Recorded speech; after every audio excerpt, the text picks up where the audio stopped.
มนตรีร่วมเป็นเจ้าภาพการเทศน์การทำร่วมปีงูนะครับดังนั้นก็ต้องขอบคุณอนุโมทนาบุญสำหรับเวลานี้ท่านอาจารย์ดร.พระมหาดวงจันทร์โคตศิโลเจ้าวาดวัดพันแหวน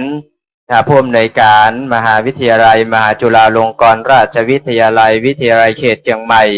ได้เมตตาบารมีธรรมมาถึงมณฑลพิธีนี้เป็นที่เรียบร้อยเราขอแต่ไตรไวสา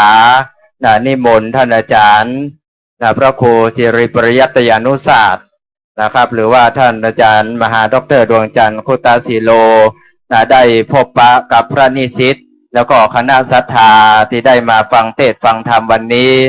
แล้วก็ที่ได้มาประพฤติวัดปฏิบัติวันนี้นะครับต้องแต่ไตรไวสานิมนต์ท่านอาจารย์พระครูที่เก้าอี้ด้านหน้านะครับแต่ไตรไวสาด้วยความเคารพยิ่งเป็นอย่างสูงครับผม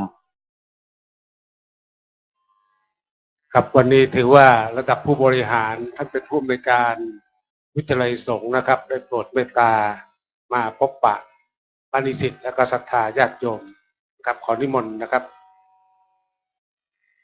ศรัทธาสาธุถวายความเคารพท่านดังๆ3 ครั้งครับสาธุสาธุสาธุขอแสดงความนับถือพระวิปัสสนาจารย์นิสิตคณะครุศาสตร์ทุกรูปและขอเจริญพรคณะผู้บริหารของเทศบาลตำบลแม่ปงศรัทธาญาติโยมเฮาทุกท่านและขออนุโมทนาขอบคุณกับคณาจารย์คณะครุศาสตร์มีท่านอาจารย์รุ่งทิพย์กล้าหาญอาจารย์ประสาทสุกเกษมอาจารย์ไพศาลศรีวิชัยอาจารย์ณัฐพลฤกษ์สิงแก้วและท่านอาจารย์ณภัทรที่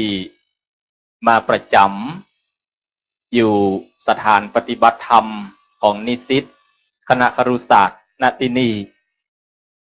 นิสิตเฮาและญาติโยมทุกท่านการปฏิบัติธรรมของมหาวิทยาลัยมหาจุฬาลงกรณราชวิทยาลัยนั้นมีเป็นประจำทุกปีนิสิตปริญญาตรีเรียน4 ปีจะต้องปฏิบัติธรรมปีละ10 วันเป็นอย่างน้อยเพราะฉะนั้นเรียน4 ปีทุกรูปจะต้องปฏิบัติธรรมทุกปีละบ่ต่ำกว่า10 วันส่วนปริญญาโทนั้นต้องปฏิบัติธรรม30 วันติดต่อกันปริญญาเอกปฏิบัติธรรม45 วันติดต่อกันวิธีการปฏิบัติธรรมก็จะแตกต่างกันไปโดยหลักแล้วก็เพื่อให้นิสิตนั้นรู้วิธีการ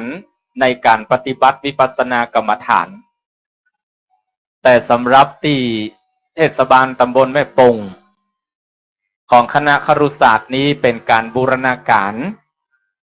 โดย3-4 วันแรกก็ปฏิบัติธรรมอย่างเข้มข้นช่วงวันแรกนิสิตทั้งหลายก็ได้เรียนรู้หลักของการปฏิบัติแต่พอเกินหลัง 4-5 วันหลังนี้ก็จะบูรณาการกับการทำงานของเทศบาลอย่างเช่นวันนี้มีการฟังเทศน์มหาชาติอาตมาภาพไปเยี่ยมมาตะกี้ไปแวะที่ศูนย์ปฏิบัติธรรมของแม่ชีวชิรยานีที่สัญญาโตตำบลแม่ห้อยเงิน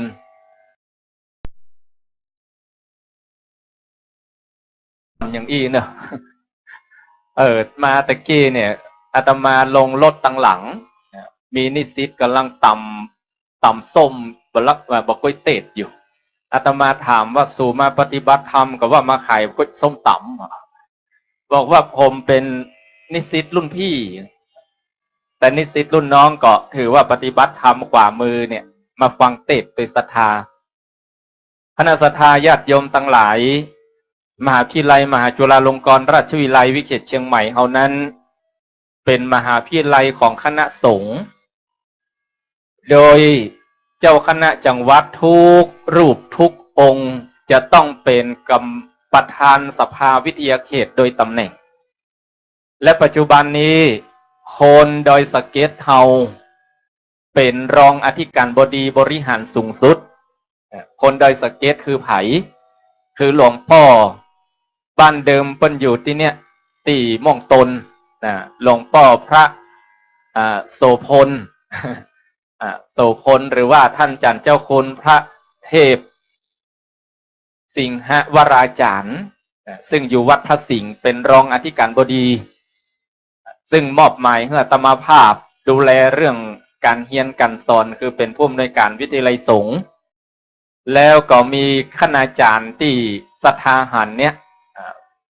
ท่านอาจารย์ณัฐพลลึกสิงแก้วอาจารย์ประสาทสุกเกษมอาจารย์ไพศาลศรีวิชัยอาจารย์ณภัทรโภคาวัฒนะและสาขาวิชานี้ต้องมีอาจารย์เม่ก็คือท่านอาจารย์รุ่งทิพย์กาหารเพราะฉะนั้นขออนุโมทนาขอบคุณกับคณาจารย์นิสิตเฮาที่ได้ปฏิบัติธรรมแบบบูรณาการกับเทศบาลตำบลแม่ป่งป่าไผ่ขออนุโมทนาคณะผู้บริหารทุกท่านเนอะอีพ่ออีแม่ญาติโยมทั้งหลายปีนี้เหลือแหม2 วันด้านเนี้ยวันนี้เสาร์6วันพุธเสาร์7เสาร์8ก็ออกปฏิบัติธรรมละเปิ้นก็จะไปเรียนหนังสือต่อซึ่งปีหน้าฟ้าใหม่ถ้าอีแม่มีการมีงานลูกพระลูกเนนเหล่านี้ก็จะมาช่วยแฮมเพราะฉะนั้นทางมหาวิทยาลัยมหาจุฬาลงกรณราชวิทยาลัยวิเขตเชียงใหม่ขออนุโมทนาขอบคุณทุกภาคส่วนและขอปรารณาว่าหากมีสิ่งใดที่มหาวิทยาลัยลูกพระลูกเนนจะโดยได้มาช่วยเหลือสังคมก็จะหาโอกาสที่มาพัฒนาร่วมกับบ่ออกไม่ออกศรัทธาเพราะนั้นขอในนามของผู้บริหารมีหลวงพ่อพระเทพสิงหวราจารย์และผู้บริหารทุกรูปขออนุโมทนาขอบคุณคณะศรัทธาทุกท่านทุกคนขออำนวยอวยพรให้ศรัทธาทุกท่านจงจำเริญด้วยอายุวันนะสุขภละปฏิภาณทนะสารธรรมสารสมบัติสุขพิพัฒนมงคลด้วยกันทุกท่านทุกคนเทินสาธุเดี๋ยวเขาจะได้